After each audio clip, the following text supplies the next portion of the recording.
Que la paix soit sur vous.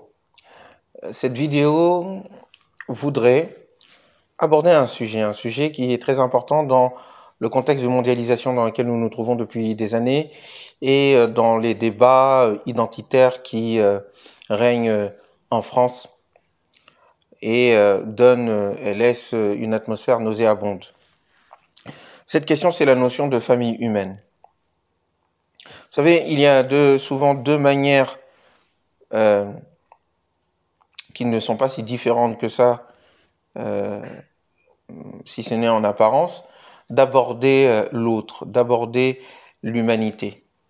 Il y a la vision abstraite, mais des penseurs, des gens, des philosophes qui ont une vision abstraite de l'humanité, qui parlent d'unité de l'humanité, mais qui sont incapables d'apprécier ou de respecter ceux qui sont différents d'eux culturellement, ceux qui sont différents d'eux en termes de couleur de peau. Ils ne voient dans leurs différences que ce qui les exclut de cette universalité qu'ils chérissent tant abstraitement, de façon abstraite.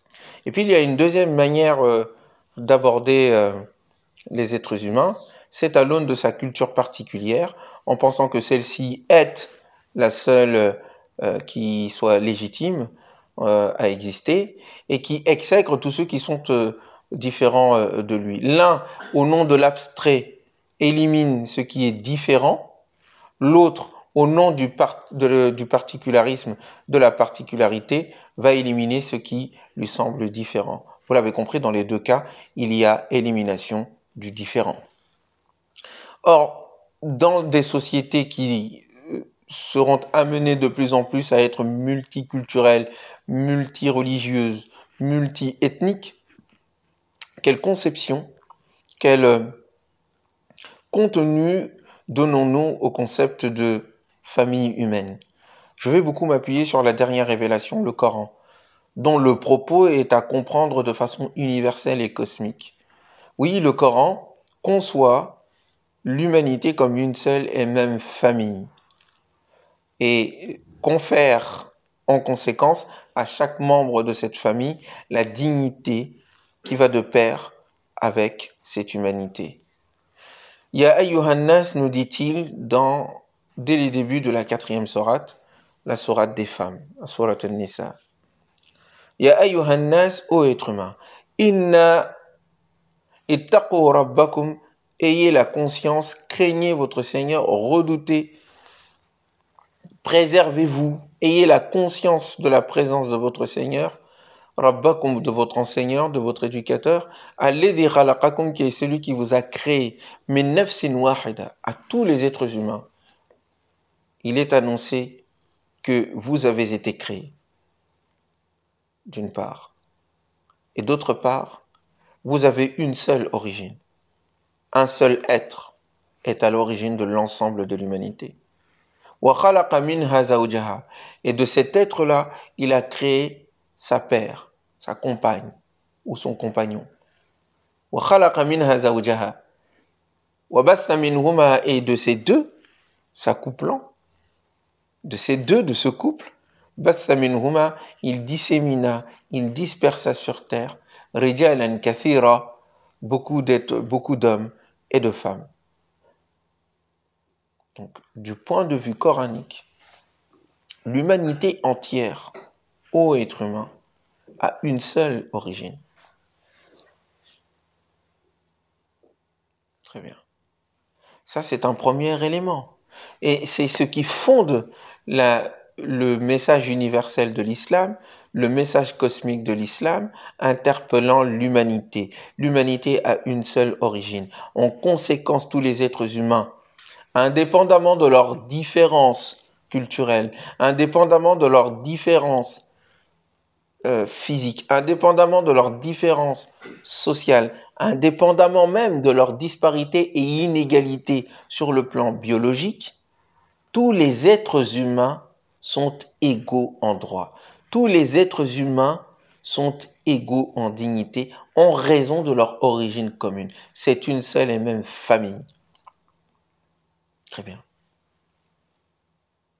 C'est un principe coranique, connu de tous.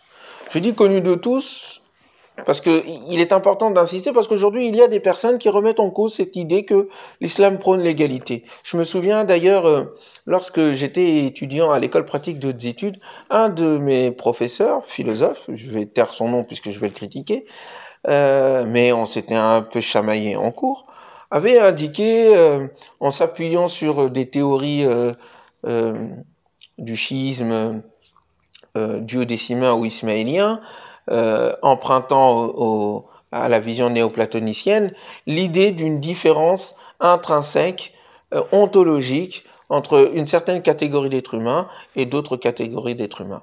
Et donc, il fait le commentaire d'un certain nombre de philosophes, de savants, notamment chiites de l'Iran, à l'époque médiévale, et il fait ce commentaire suivant en disant, voyez-vous, ceux qui parlent d'une possibilité, d'une égalité de l'islam et qui veulent de ce fait rentrer dans l'Union européenne, je parle de la Turquie, bien, vous comprenez qu'il n'y a pas d'égalité en réalité au sein de l'islam. L'idée d'égalité entre les êtres humains est inconnue à l'islam.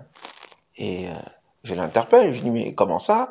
Vous ne pouvez pas penser et généraliser la pensée particulière d'un individu empruntant à une philosophie étrangère à l'islam, l'idée qu'il y a une égalité jusqu'à proférer un jugement politique cette fois-ci, parce qu'il justifie le rejet de l'Union européenne, de l'entrée de la Turquie dans l'Union européenne, il le justifie par le fait que la Turquie serait intrinsèquement étrangère aux valeurs de l'Europe, qui est la valeur de l'égalité. Or, quiconque connaît l'Europe, et quiconque connaît l'histoire de l'Europe, je dirais même quiconque connaît les sources philosophiques et religieuses de l'Europe, sait très bien qu'il n'y a pas d'égalité. L'idée d'égalité est étrangère au judaïsme, et l'idée d'égalité est étrangère. Donc, une religion qui parle de peuple élu, et une religion qui parle d'un fils de Dieu qui a été choisi, ou en tout cas qui a été choisi parmi, en tout cas qui est né parmi ce peuple élu. Et je ne parle même pas des entreprises de colonisation, d'esclavage, de racisme et tout ce que nous connaissons. Mais je mets tout cela de côté, même s'il y a dans l'Europe une autre tradition, d'autres traditions qui prônent l'égalité. Je mets tout ça de côté. Mais dire que l'islam ne prône pas l'égalité alors que c'est textuellement écrit dans divers passages du Coran d'une part et dans divers propos du prophète, c'est une volonté de falsification de l'islam. C'est comme ça que je le pense. Bref, on s'est pris le bec avec le professeur, je voyais que le cours, tout le monde était silencieux, personne n'intervenait, je me suis tu, je l'ai laissé dans son délire, à mes yeux. Mais c'est un délire qui est intéressant parce que c'est le propos universitaire qui est repris un peu partout. Je me souviens aussi d'un des derniers livres de Jean d'Ormesson, où je regardais quand j'étais à la FNAC, et puis je vois à un moment donné où il parle de l'idée que la question de l'égalité existe dans diverses traditions, et puis il oublie l'islam, voire même indique que l'islam, en tous les cas, ne comprend pas l'idée d'égalité. Je ne sais pas d'où vient cette idée saugrenue. Il y a cette tendance à vouloir prêter à la religion musulmane les tares qui existent dans leur religion à eux, mais qu'ils vont cacher ou en tout cas qu'ils vont réinterpréter sous prétexte de modernité, tout en disant que l'islam n'est pas compatible avec cette modernité, alors que le philosophe Hegel reprochait justement à la Révolution française, qui prône l'égalité, la liberté, la fraternité, d'être une révolution portée par des concepts abstraits, voulant ainsi, c'est les propos qu'il utilise, voulant ainsi imiter la révolution de l'Orient que fut l'islam, car l'islam lui-même est, selon lui, fondé sur une vision abstraite du divin et sur l'idée d'une égalité intransigeante entre les êtres humains. Et il dit justement qu'en raison de cette intransigeance de l'islam sur l'égalité entre les êtres humains, l'islam n'était pas destiné à continuer à régner sur Terre et qu'il allait disparaître, en tout cas reculer du leadership civilisationnel. L'avenir appartient, selon lui, aux religions, la religion chrétienne justement, qui prônent la hiérarchie. C'est pas moi qui le dis, c'est Hegel. Mais je ferme cette parenthèse. Du point de vue donc coranique, l'humanité a une origine. Hommes et femmes ont la même origine. Noir et blanc, jaune ou autres ont la même origine. Très bien. Et de ce fait, partagent la même dignité. وَلَقَدْ كَرَّمْنَا بَنِي آدَمَ. Nous avons certes rendu dignes tous les enfants d'Adam. Voilà le propos coranique. Unité d'origine, dignité au nom de cette origine. Mais d'aucuns me diraient, mais alors dans ces cas-là, s'il y a une unité, est-ce que cette unité comprend l'effacement de la diversité? Bien sûr que non. Et c'est en fait la difficulté conceptuelle, intellectuelle, philosophique, religieuse dans laquelle se trouvent nombre de personnes, nombre de cultures, nombre de civilisations. Si, pour eux, si je dois respecter la religion et la culture d'autrui, je dois relativiser les principes auxquels je crois. Mais si je relativise les principes auxquels je crois, il n'y a plus donc de principe, à ce moment-là, c'est le relativisme complet. Mais si je dois croire en des valeurs universelles, je ne peux donc relativiser, et donc je dois ne pas reconnaître chez autrui l'existence de ces mêmes valeurs ou l'existence de valeurs différentes. Le Coran indique clairement la chose suivante. Dit la vérité vient de ton Seigneur. Il y a une vérité, elle existe. فَمَنْ شَاءَ فَلْيُؤْمِنْ, que celui qui veut croit. وَمَنْ شَاءَ فَلْيَكْفُرْ, et que celui qui veut mécroit. Donc il y a une vérité, mais il y a la possibilité d'avoir des positions au moins différentes, si ce n'est opposées par rapport à cette vérité. Et ça c'est opposé. Mais nous ne sommes pas non plus obligés de nous opposer quand il y a une différence religieuse et culturelle. Il peut y avoir une vérité et la possibilité de plusieurs voies pour l'atteindre. Voilà pourquoi est-ce que s'il y a une religion universelle et cosmique que vient confirmer et accomplir l'islam, il y a la reconnaissance de par cette religion cosmique, de la part de cette religion cosmique que vient parachever l'islam, il y a la reconnaissance de l'existence des différentes traditions religieuses qui sont des traditions circonstancielles, culturellement particulières, mais qui tentent à aller vers un même idéal, à exprimer la religion cosmique. C'est la raison pour laquelle, du point de vue coranique, l'unicité divine porte l'unité humaine qui permet la diversité de l'expression de cette unité humaine. Il y a une civilisation, c'est celle des êtres humains. Et il y a plusieurs façons d'exprimer et d'incarner cette civilisation, cette unité de l'humanité. C'est la raison d'être de la diversité des cultures, de la diversité des langues, de la diversité des cultures, de la diversité des religions. C'est la raison pour laquelle le Coran indique que cette diversité que l'on retrouve sur le plan cosmique dans toutes les strates de la création est le signe de la présence de Dieu. Voilà pourquoi est-ce que dans la sourate Fatir, il nous indique la diversité des pierres, des rochers, la diversité des végétaux. Immédiatement, il va parler de la diversité des êtres humains. Pour ensuite finir par ce propos. Kadhalik, et c'est ainsi. إِنَّمَا يَخْشَى اللَّهَ مِنْ عِبَادِهِ الْعُلَمَاء. Ne craint véritablement Dieu, n'a de crainte révérentielle envers Dieu véritablement que ceux qui sont savants. Le savoir qui permet de voir la beauté de cette diversité, la manifestation infinie de cette créativité divine que l'on retrouve dans notre diversité. L'unité de la création qui contient l'expression de la diversité. Et donc, vous saisissez pourquoi, pour le Coran, la diversité des langues et des couleurs de peau est un signe, un miracle qui indique la présence généreuse du divin. Min ayatihi, nous est-il dit dans la sourate des Byzantins, la sourate des Romains. Et parmi ces signes, khalqus samawati wal ard, la création des cieux et de la terre, l'univers entier. Et la diversité de vos idiomes et de vos couleurs. Inna fi dhalika la ayat. Il y a certes en cela un signe, un miracle, une merveille qui interpelle les alimin pour ceux qui sont savants. Voyez-vous, le savant voit la diversité de la création divine et a l'humilité de ne pas imposer sa particularité. Donc, la volonté d'imposer une langue à l'humanité, la volonté d'imposer une langue à un pays est une erreur du point de vue coranique. C'est un crime contre la création divine. Il ne peut y avoir d'uniformisation et donc de disparition des cultures et des langues humaines. Et de même que la couleur de peau du point de vue coranique n'est pas le signe de la différence, c'est le signe de la créativité, de la beauté, de la diversité, ce qui est beau. Ce qui est vrai au niveau de la couleur de peau, au niveau du langage, de la langue, se retrouve sur la diversité des religions. Le Coran qui dit qu'il n'y a qu'un seul Dieu et qui dit que celui qui croit en Dieu ira au paradis, celui qui ne croit pas en Dieu ira en enfer. C'est ce Coran qui dit que il y a plusieurs voies pour atteindre Dieu. Plusieurs traditions sont le fruit de la révélation divine.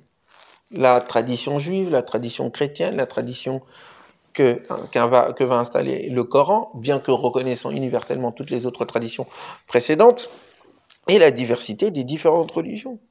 Nous dit-il.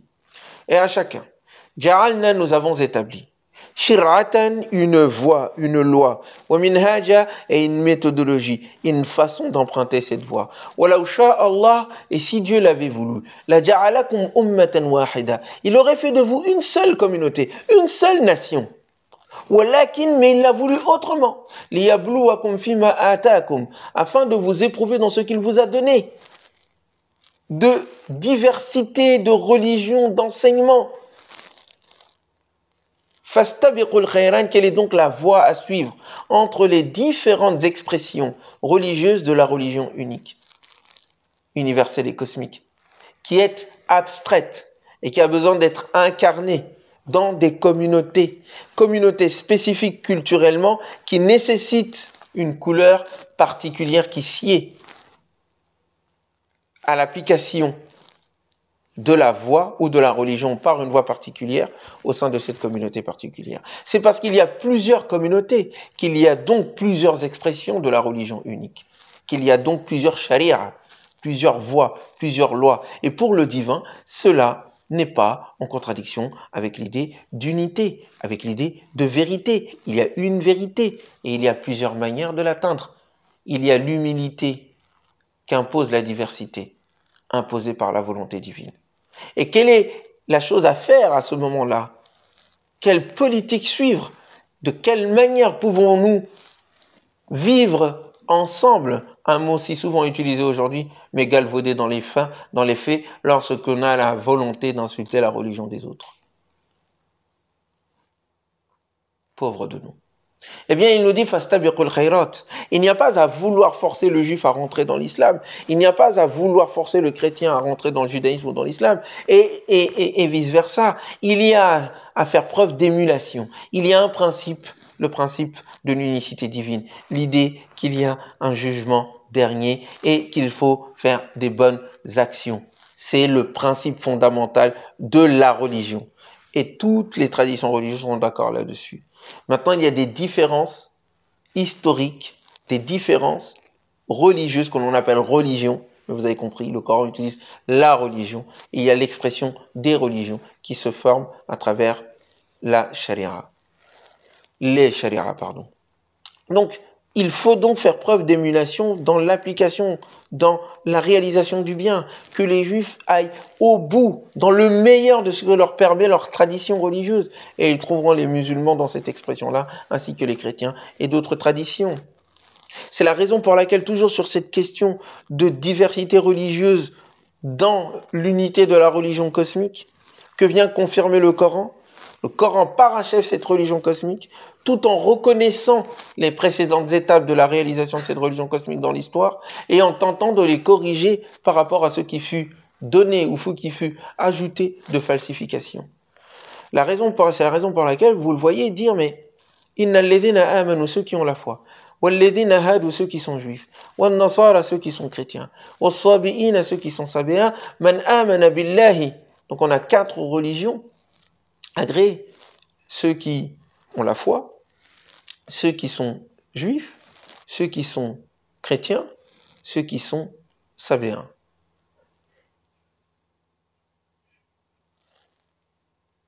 Inna Allah, man amana billah, celui qui croit en Dieu, qui a foi en Dieu. Et qui a foi à la rencontre de Dieu au jour dernier. Et qui a fait de belles œuvres. Il a bien agi. Ce n'est pas juste une foi déclarative. Il agit en conséquence. Ils auront leur récompense. C'est la voie du salut. La foi et l'action belle. C'est la seule voie du salut. Il n'y en a pas d'autre. Celui qui agit, quelle que soit sa tradition religieuse, selon ces trois critères, la foi en Dieu, la foi au jugement dernier et la belle action, falahum ajruhum, ils auront leur récompense inda rabbihim, auprès de leur Seigneur. Wala khawfun alayhim, ils n'auront aucune crainte. Wala hum yahzanun, et ils ne seront pas touchés par la tristesse. Et quant à ceux qui ne rentrent pas dans les cadres de ces religions naturelles et religions révélées, eh bien, en l'occurrence, les idolâtres. Le Coran indique qu'il ne s'agit pas non plus de les pourchasser, de tenter de les tuer ou de les faire sortir de leur religion. Non. Il dit dans la sourate Al-Hajj, « Inna alladhina amanu » ceux qui ont la foi, « Walladhina hadu » ceux qui sont juifs, « Wan nasara » ceux qui sont chrétiens, « Wassabi'in » ceux qui sont sabéens, « Walladhina ashraku » et ceux qui sont idolâtres, qui ont associé à Dieu. Eh bien, c'est Dieu qui jugera entre eux. Inna Allah yahkumu baynahum yawm al-qiyamah. Il s'agit de laisser le jugement qui doit trancher entre ces différences religieuses à Dieu seul au jour dernier. Ce n'est pas le lieu ici. Le lieu dans le monde d'ici-bas, c'est le dialogue, le partage, l'invitation à ce que l'on pense être la vérité et l'émulation mutuelle vers le bien. C'est la raison pour laquelle, du point de vue coranique, un État dit islamique ne peut être véritablement islamique, je mets les guillemets, les grands guillemets, que s'il accepte en son sein et protège en son sein les différentes religions et leur permet leur expression sur les deniers publics. Bref. Et donc, sur le plan culturel, toujours l'expression de l'unité de la famille humaine dans le respect, la reconnaissance, je ne dis même pas la tolérance, la reconnaissance de la diversité des religions, la reconnaissance de la diversité des couleurs, la reconnaissance de la diversité des langues, eh bien, elle s'inscrit dans un projet d'entreconnaissance. Ya ayyuhan nas, nous dit-il dans la sourate Al-Hujurat, 49e sourate. Ô être humain, inna khalaqnakum, nous vous avons certes créé, min dakarin wa untha, d'un homme et d'une femme. C'est toute l'humanité qui est ici interpellée. Vous êtes biologiquement issus d'un homme et d'une femme. Et anthropologiquement, waja'alnakum, et nous vous avons établi, shu'uban, en peuples différents, wa qaba'ila, ainsi qu'en ethnies différentes, en tribus différentes. Pour quelle raison? Quel est le projet divin dans la mise en place de cette diversité culturelle, de nations, de tribus, de peuples? L'ita'arafu, le projet il est ici, c'est pour que vous vous entreconnaissiez, pour que vous vous reconnaissiez, que vous vous entreconnaissiez, que vous échangiez, que vous vous fécondiez mutuellement. L'unité de l'humanité ne peut survivre que dans la fécondation de ces différents membres sur le plan culturel. Il y a nécessité de maintenir l'unité cosmique dans le maintien de l'unité de la nature et dans le maintien de l'unité de l'humanité à travers la diversité cosmique qui s'exprime dans l'ensemble des étages de cette création. Tel est le projet divin. Et s'il y a supériorité à chercher, cette supériorité entre les êtres humains ne peut se trouver que dans ce qui est de l'ordre de la moralité. Le plus moral parmi nous est le meilleur parmi nous. Inna akramakum, le plus digne parmi vous. Vous êtes tous dignes, mais le plus digne parmi vous atqakum est celui qui est le plus pieux, est celui qui est le plus conscient de Dieu, est celui qui obéit à la loi morale qui est inscrite en lui. Voilà quelle est l'idée de la famille humaine. Voilà quel est, du point de vue coranique, le projet cosmique qui permet le rappel et le maintien de cette unité dans le respect de sa diversité, de la diversité qui la compose, et dans l'interconnaissance, dans l'action de fécondation et d'échange sur le plan culturel, d'émulation sur le plan religieux et d'émerveillement sur le plan artistique de cette diversité, de cette fécondation, de cet échange qui permet à chacun d'entre nous d'être plus digne dans la reconnaissance de l'autre. C'est l'autre qui, nous tendant le miroir à travers sa présence, qui nous permet de nous voir et de nous améliorer. C'est l'épreuve qui prouvera notre humanité. Notre société a bien besoin de ces propos du Coran. Unicité divine, unité de la famille humaine, dignité partagée entre tous ses membres, reconnaissance de la diversité, encouragement et interconnaissance de cette diversité qui nous enrichit tous individuellement et enrichit notre humanité. Partagez le propos. Je vous dis à très bientôt.